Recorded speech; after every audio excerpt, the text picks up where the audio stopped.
ওজাপালি ওজাপালি অসমৰ এক অতি প্ৰাচীন নাট্য নৃত্য গীতি সংস্কৃতি ওজাপালিৰ অনুষ্ঠানত এজন ওজাই অৰ্থাৎ এজন গুৰুৱে কেইজনমান পালি অৰ্থাৎ শিষ্য বা সহকাৰীৰ সহায়ত নাচ গীত কথোপকথনৰ মাজেদি ৰামায়ণ মহাভাৰত ভগৱত পদ্মপুৰাণ আদিৰ কাহিনী পৰিবেশন কৰে বাৰে ৰহনীয়া অসমীয়া সাংস্কৃতিক ক্ষেত্ৰখনত যিসমূহ লোককলা ভূতাতৰাৰ দৰে জিলিকি আছে তাৰ মাজৰে এটা অন্যতম লোককলা হ'ল ওজাপালি অসমৰ অতীজৰ মূল দৰঙী সংস্কৃতিৰ দৃশ্যশ্ৰাব্য কলাসমূহৰ ভিতৰত ই এটা অৰ্ধনাটকীয় পৰিবেশ্য কলা চাৰ্যপদৰ যুগৰ বা তাৰো আগতে জন্ম লাভ কৰা এই কলাত নাট্যশাস্ত্ৰত বৰ্ণিত শিৰুকৰ্ম গ্ৰীবাভংগী চক্ষুকৰ্ম ভ্ৰমৰী স্থান আদি কিছু বিকৃত ৰূপত আৰু কিছু অবিকৃত ৰূপত প্ৰয়োগ কৰা দেখা যায় হাতে মুদ্ৰা মুখে পদ এক ময়ূৰ সদৃশ নাচৰ অপূৰ্ব লোককলা ওজাপালি ব্যাহৰ ওজাপালি ৰামায়ণ ওজাপালি শুকনানী ওজাপালি মাৰৈ গোৱা ওজাপালি কৈ থাকিলে অন্তকে কৰিব নোৱাৰি দৰঙৰ প্ৰাণ ওজাপালিৰ কথা নাট্য নৃত্য পদ্য কাহিনীৰ সমাহাৰেৰে মহিমামণ্ডিত হৈ থকা এই ওজাপালি সেই তেতিয়াৰে পৰা আজিলৈকে স্বকীয় গৌৰৱেৰে অসমীয়াৰ প্ৰাণত বিৰাজমান হৈ আছে তেনেহলে আহক আমি এতিয়া এটি ওজাপালি উপভোগ কৰোঁ গোবিন্দাই হৰি মোৰ গোবিন্দাই এহে হে হৰি মই পখি লুহৰ গোবিন্দাই হৰি মোৰ গোবিন্দাই এহে হে হৰি মই পখি লুহৰ গোবিন্দাই হৰি মোৰ তজু নাভি কমলত ব্ৰহ্মা ভৈল যত যুগে যুগে অৱতাৰ ধৰায় সংখ্যাত গোবিন্দাই হৰি মোৰ গোবিন্দাই এহে হে হৰি মই পখি লুহৰ গোবিন্দাই হৰি মোৰ প্ৰথমতে ভৈলা প্ৰভু মহিষয় অৱতাৰ মাৰিলন্ত শংখ চুৰ মাৰিলন্ত শংখ চুৰ গোবিন্দাই হৰি মোৰ গোবিন্দাই এহে হে হৰি মই পখি লুহৰ গোবিন্দাই হৰি মোৰ গোবিন্দাই এহে হে হৰি মই পখি লুহৰ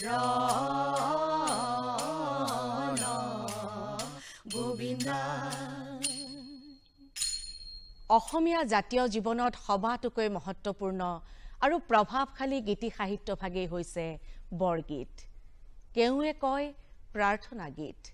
স্বৰ্গীয় গীত আপুনি মই প্ৰতিজন অসমীয়াই কওঁ বৰগীত বিষয়বস্তুৰ কেন্দ্ৰ বৈষ্ণৱ ধৰ্ম বা শংকৰী মত ভক্তিৰসৰ অমিয়া বিলোৱাৰ উদ্দেশ্যে ভক্ত প্ৰাণৰ মুক্ত প্ৰকাশ এয়াই হ'ল বৰগীত শ্ৰীমন্ত শংকৰদেৱ আৰু শ্ৰী শ্ৰী মাধৱদেৱ দুয়োজনা গুৰুৱে অসমীয়াক শিকাই থৈ গ'ল সংস্কৃত হ'বলৈ আজি 500 বছৰ অতিক্ৰম কৰিলে তথাপিও আজিও প্ৰতিজন অসমীয়াৰ প্ৰাণত বাজি আছে বৰগীতৰ স্বৰ্গীয় সুৰ হে ৰাহসী আজি ৰাতিপুৱাটো বৰ সুমংগলীয়া আছিল। নয়নৰ আনন্দদায়ক ফুলৰ দৰে সুন্দৰ কানাইক দেখিবলৈ পালোঁ। নতুন মেঘৰ দৰে শ্যাম বৰণীয়া তেওঁৰ শৰীৰত পীতবস্ত্ৰ জিলিকি আছে। কণ্ঠত কৌস্তৱমণি আৰু গজমুকুতাৰ হাৰে শোভা কৰি আছে। এয়াই বৰগীত, ৰাগ আখুৱাৰী, তাল পৰি। আহকচোন বৰগীত উপভোগ কৰোঁ।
অসমীয়া লোকসমাজত এজন অসাধাৰণ সংগীত ৰচক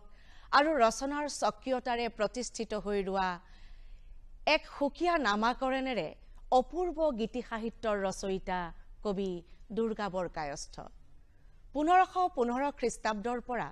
1540 খ্ৰীষ্টাব্দলৈ অসমৰ বুৰঞ্জীৰ পাতত উল্লেখিত কোচ ৰজা বিশ্বসিংহৰ ৰাজসভাৰ কবি গীতিকাৰ দুৰ্গাবৰ। দুৰ্গাবৰে ৰচনা কৰি উলিয়ালে অপূৰ্ব শব্দ গাঁথনিৰে দুৰ্গাবৰৰ ৰামায়ণ। চহা অসমীয়াৰ মুখত ভাহি ভাহি ৰৈ ৰৈ এতিয়াও সেই তেতিয়াৰ পৰা বাজি থাকিল এই ভাগ ৰামায়ণী সাহিত্যৰ অমীয়া সুৰ। নাম দিলে দুৰ্গাবৰী গীত। নাৰী ভীৰুমতী। কবি দুৰ্গাবৰে ৰামচন্দ্ৰৰ মুখত বচন দিছে, কিন্তু জানকীয়ে সকলো বিপদ ভয় ভীতি হেলা ৰঙে নেওচি স্বামী ৰামৰ সৈতে বনবাস খাটিবলৈ দৃঢ় প্ৰতিজ্ঞ। ৰাম জানকীৰ কথা জানো বহলাই কোৱাৰ প্ৰয়োজন আছে? ময়ো বনে যাওঁ স্বামী।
শৰৎ কালৰ ৰাত্ৰি অতি বিতুপন, ৰাসক্ৰিয়া কৰন্তে কৃষ্ণৰ ভৈল মন। নৱৰসৰ সমাৱেশেই হৈছে ৰাস। ভগৱান পৰম ব্ৰহ্ম শ্ৰীকৃষ্ণই হৈছে ইয়াৰ মূল উৎস। অসমীয়া বৈষ্ণৱ বান্ধৱে আঘোণী পূৰ্ণিমাত ৰাস উৎসৱ উদযাপন কৰে। গোপীসকলৰ সৈতে ভগৱান শ্ৰীকৃষ্ণৰ প্ৰেম লীলাৰ যোগেদি জীৱাত্মাক পৰমাত্মালৈ আৰু জাগতিক সুখানুভূতিক আধ্যাত্মিকতালৈ উন্নীত কৰি দেখুৱাৰ প্ৰয়াসেই হৈছে ৰাসৰ তাত্ত্বিক অৰ্থ। ৰস মানে আনন্দ, আৰু সকলো ৰসৰ সমাবেশেৰে সৃষ্টি হোৱা ব্ৰহ্মানন্দই হৈছে ৰাস। আহকচোন আমি ৰাসৰ আনন্দৰ মাজত নিজকে বিলীন কৰি দিওঁ।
ভগৱান শ্ৰীকৃষ্ণই ব্ৰজধামত গোপগোপীসকলৰ সৈতে ফাকু খেলাৰ এখন সুন্দৰ ছবি শ্ৰী শ্ৰী মাধৱদেৱৰ বৰগীতত দেখিবলৈ পোৱা যায়। ফাগু খেলে কৰুণাময় এই নন্দকুমাৰ, দেৱৰ দুৰ্লভ কেলি ফাগুৰ বিহাৰ। মহাপুৰুষ শ্ৰীমন্ত শংকৰদেৱৰ একশৰণ নাম ধৰ্মত মূৰ্তি পূজা নিষিদ্ধ যদিও পূৰ্বৰে পৰা প্ৰচলিত লোক পৰম্পৰাৰ প্ৰতি সহানুভূতি দেখুৱাই আৰু কৃষ্ণ মাহাত্ম্য প্ৰমাণৰ বাবে কোন প্ৰথমবাৰৰ বাবে বৰদোৱা সত্ৰত দৌল উৎসৱ আয়োজন কৰা হ'ল বুলি গুৰু চৰিত্ৰত উল্লেখ আছে। কিন্তু আজি আমি লৈ আহিছোঁ মথুৰা দাস বুঢ়াহাটৰ দিনৰে পৰা মথুৰাপুৰী সদৃশ বৰপেটা সত্ৰত প্ৰচলিত দৌল উৎসৱৰ আবিৰ বৰপেটাৰ হোলী গীত।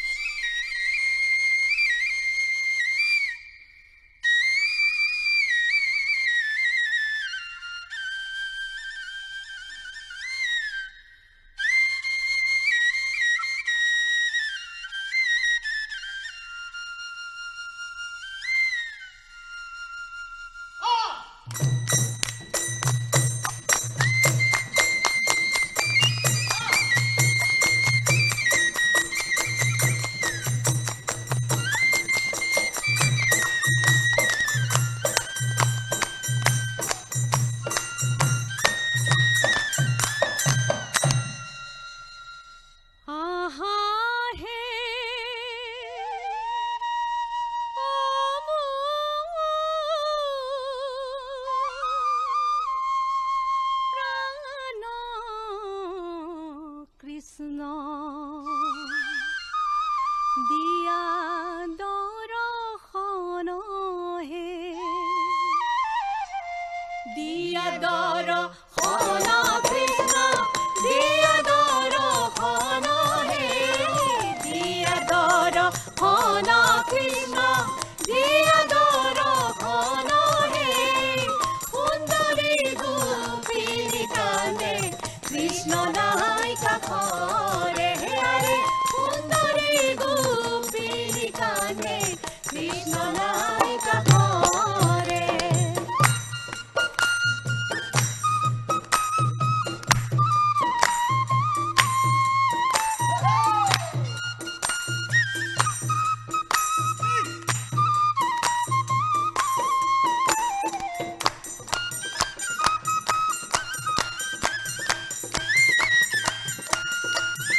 কৃষ্ণ কথাৰে যশোদাৰো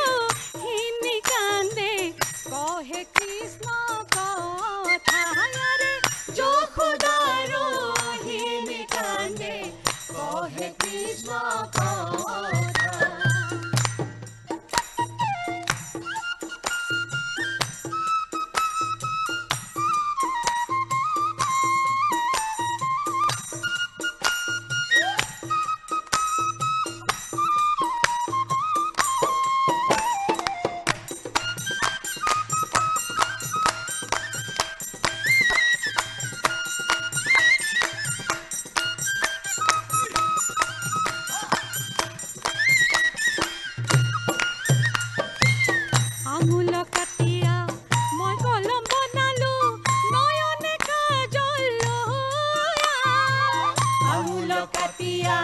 মই কলম বনালো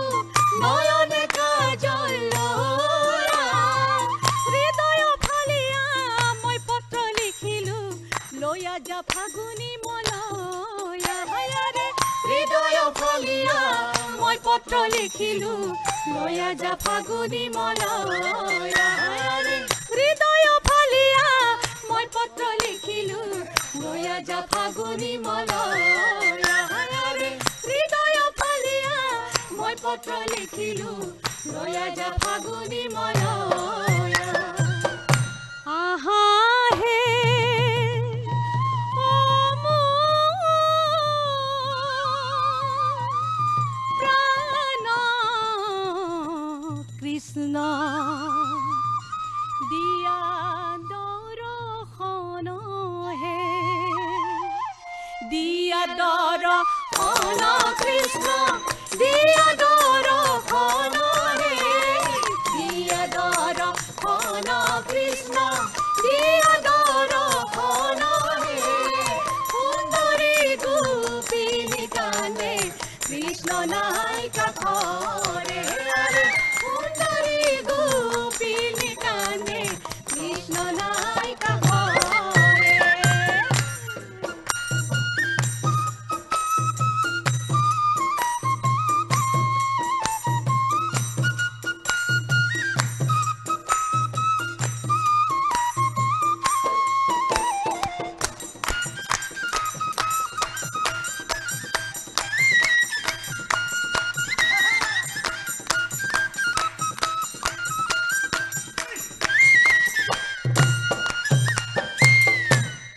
সংস্কৃত পৃথিৱীৰ অন্যতম আদি কবিতা হ'ল ধাই নাম, যাক চহাজনৰ মুখৰ পৰা আল ফুলে তুলি পাৰি আনি আজিৰ লেখিব পঢ়িব জনা সাহিত্যিকে নাম দিলে ধাই নাম। ৰ'দ বৰষুণ, ডালৰ চৰাই চিৰিকটি, চোতালৰ শালিকী, নিশাৰ আকাশৰ জোনতৰা আদিত মানুহৰ চেতনা সংযোজিত কৰি ৰচনা কৰা এই গীতপদবোৰতচোন এটা নিজৰ যেন ভাৱ উদ্ৰেক হয়। মাকে কোলাত আমনি কৰি থকা কেঁচুৱাটোক, কলগছৰ চুপত জোপ লৈ থকা শিয়ালীজনী, নতুবা কাণ খোৱাৰ উপস্থিতি বৰ্ণনা কৰি যেতিয়া ধাই নাম জুৰে, কোলাৰ কেঁচুৱাই জানো আমনি কৰি থাকিব পাৰে? আজি কেইবাদিনো হ'ল বৰষুণ জাক দি থকাৰ, ঘৰৰ ভিতৰতে সোমাই থাকিব লগা হৈছে। খেলা ধূলাৰ সব মুদা পৰিছে, কি কৰোঁ এতিয়া? দিহা এটা পালো, চোতালত বৰবিৰাখন পাৰি দি ৰদালিক আকুলি মাতিছো, ৰদালিয়ে ৰ'দ দে, ৰদালিয়ে ৰ'দ দে, আলি কাটি জালি দিম, বৰপিৰা পাৰি দিম, তাতে বহি বহি ৰ'দ দে।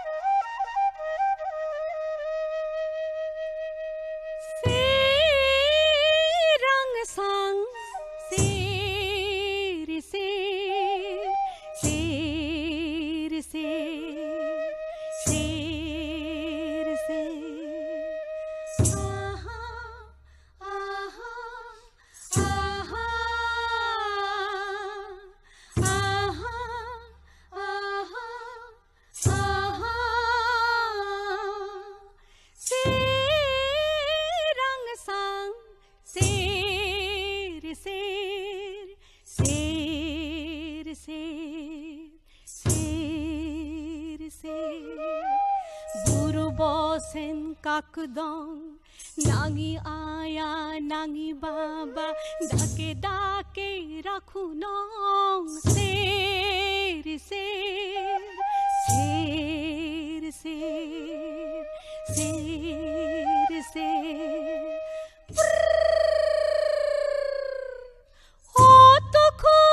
tukhura hengariba pui pui hengariba pui pui pui masi bobok sisi bobok rakhuita noisana pui pui kukoi raja kui kui kui kui how how how how how how how how how how how how how how how how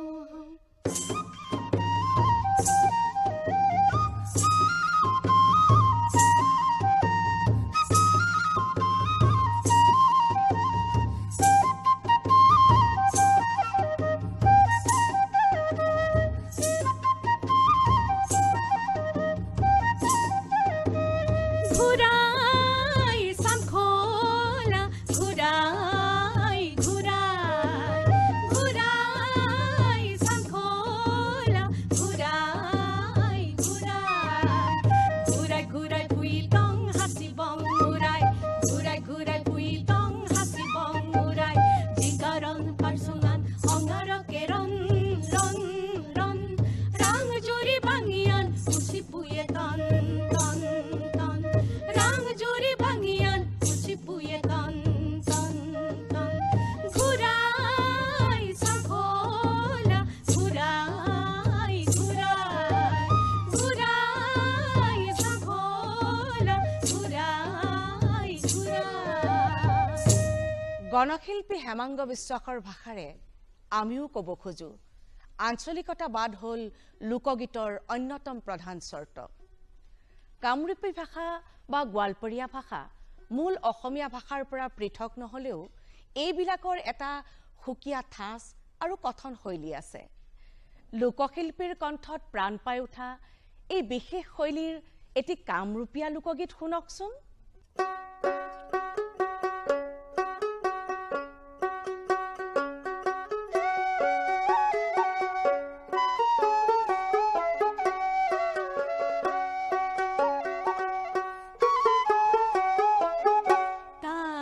घाते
দেশী গান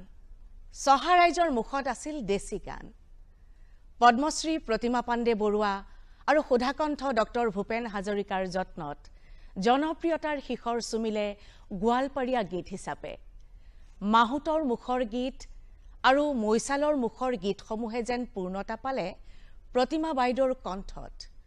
পূৰ্বৰ গোৱালপাৰাৰ পশ্চিম অংশ উত্তৰবংগ আৰু দক্ষিণৰ তথা পূব অংশ কামৰূপৰ সীমামূৰীয়া হোৱাৰ বাবে এই দুয়ো ভৌগোলিক অংশৰ ভাষিক আৰু সাংস্কৃতিক প্ৰভাৱ হঠাতে গোৱালপাৰীয়া লোকসংস্কৃতিক প্ৰভাৱান্বিত কৰি আহিছিল কোচ ৰাজবংশী ৰাভা বড়ো জনগোষ্ঠীৰে ভৰপূৰ গোৱালপাৰা অঞ্চলৰ এই বিশেষ গীতসমূহৰ এক সুকীয়া গাম্ভীৰ্য আৰু মাদকতা সকলো শ্ৰেণীৰ শ্ৰোতা দৰ্শকে হৃদয়ংগম কৰিব পাৰিব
বৰফুকনৰ গীত, নাহৰৰ গীত,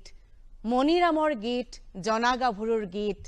ফুল কোঁৱৰৰ গীত, মণি কোঁৱৰৰ গীত, কৈ কৈ অন্ত কৰিব নোৱাৰা গীতৰ তালিকা। ফুলৰ মালাৰ দৰে গাঁঠি যোৱা কাহিনীৰ এই গীতসমূহক গাঁৱৰ চহা শিল্পীয়ে কয় মালিতা আৰু লেখা পঢ়া জনাসকলে কয় আখ্যান বা কাহিনী গীত। কিংবদন্তিমূলক, বুৰঞ্জীমূলক অথবা বাস্তৱধৰ্মী এই তিনিওধৰ্মী অসমীয়া লোকগীত এক বিশেষ শৈলী গীতত অন্তৰ্ভুক্ত। বিহুনাম বা বনঘোষা একো একো ফাঁকি গীত, মালিতাতো এনে একো একো ফাঁকি গীত থাকে, কিন্তু ইয়াৰ কাহিনীৰ ধাৰাবাহিকতা ৰক্ষা কৰা হয়। গীতিধৰ্মিতাই মালিতাৰ মূল লক্ষণ হলেও কাহিনী অবিহনে কিন্তু মালিতা হ'ব নোৱাৰে।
যেতিয়াই বিৰিখে দুপাতি মেলিলে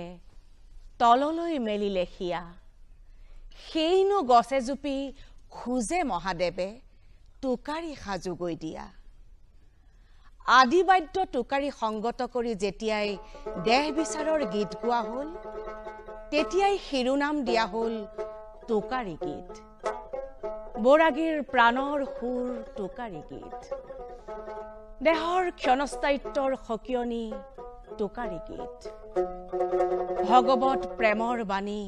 টোকাৰী গীত এফালে লোকবিশ্বাস আৰু আনফালে আধ্যাত্মিক বিশ্বাস সামৰি সৃষ্টি হ'ল টোকাৰী গীত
বিহু নাগালে জানো আমাৰ এই যাত্ৰাৰ অন্ত পৰিব যি দেশৰ বায়ু পানী খাই ডাঙৰ হলো যি দেশৰ অমিয়া ভাষাই মোৰ জীৱন ভৰপূৰ কৰিলে সেই আই অসমিলৈ আৰু প্ৰতিজনা চহা মনৰ শিল্পীলৈ এই মঞ্চৰ পৰাই জনালো আমাৰ হিয়াৰ ভকতি অৰ্ঘ আহকচোন আমি এফাকি বিহু উপভোগ কৰো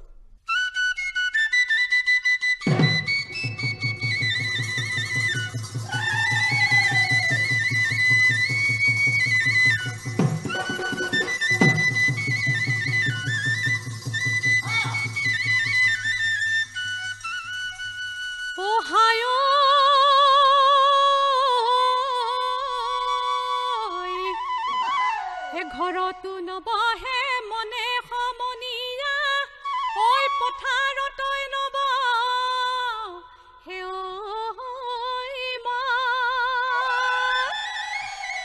কমুৱা তোলাবোৰ যেনেকৈ উৰিছে ঐ তেনেকৈ উৰি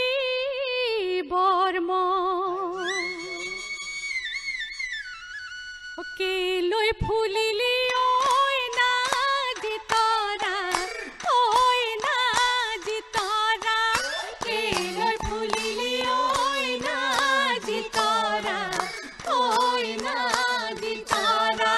ৰূপহী মদাৰ